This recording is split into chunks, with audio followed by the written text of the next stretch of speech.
Hey everyone, welcome back to Corporate Deco, the place where we unpack the hidden stories in corporate filings. And guess what? Today's filing has a little secret agenda.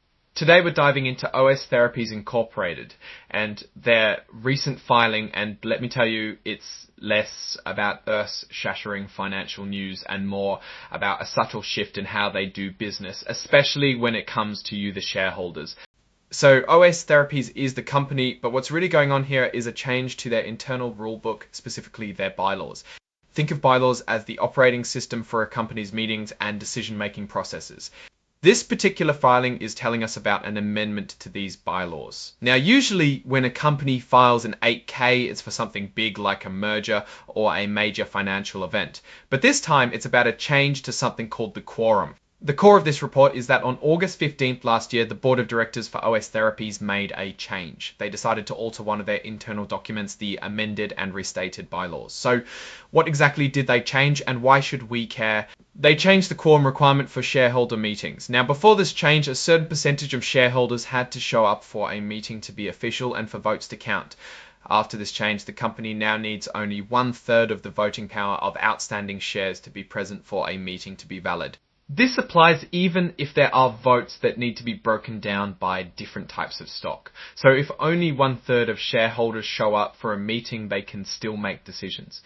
Now, why is this important? Think about it this way. Before, they might have needed, say, half of all voting shares to be represented for a meeting to be legitimate. That's a lot of people needing to be involved. By lowering it to 1/3, they're making it easier to have meetings and get votes passed, even if fewer shareholders actually show up. What does this mean in plain English? It means the company can get business done with less direct participation from its shareholders. This could be good if it streamlines decision making, but it could also mean that a smaller group of attendees can have a bigger impact on company direction, especially if shareholder turnout is typically low.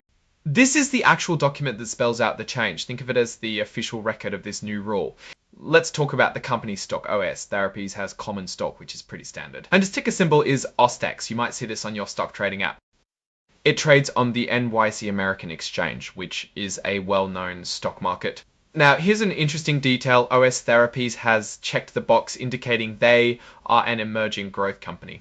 This is important because it means they get to take advantage of certain regulatory flexibilities and can delay adopting new accounting standards for a bit longer.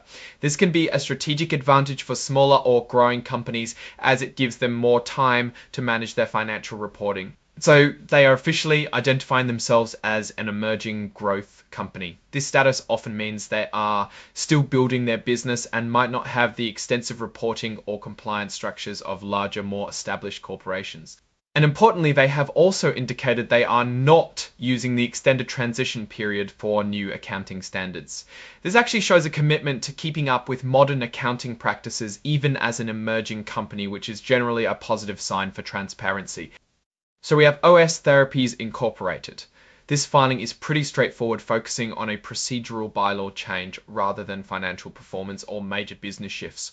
The date of this report is August 15, 2025, which aligns with the date the board approved the bylaw change.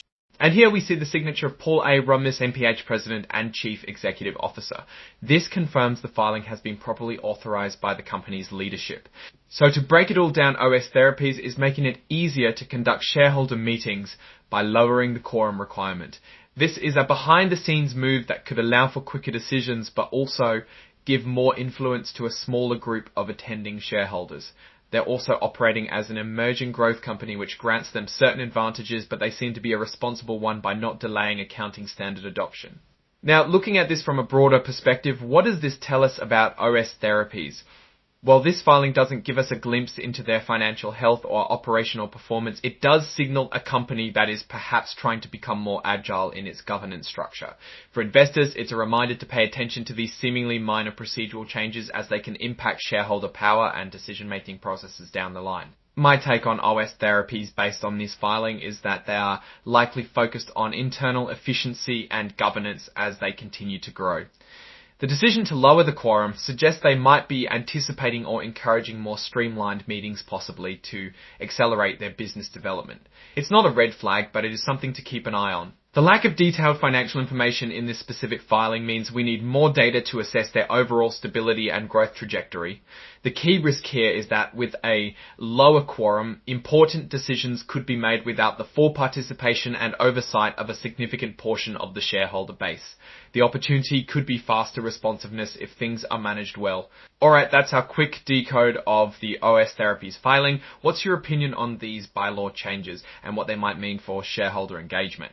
Let me know your thoughts in the comments below. If you found this analysis helpful, please give it a thumbs up and subscribe for more insights into the corporate world. And don't forget to join our Discord community for further discussions linked in the description. Thanks for watching, and we'll see you in the next decode.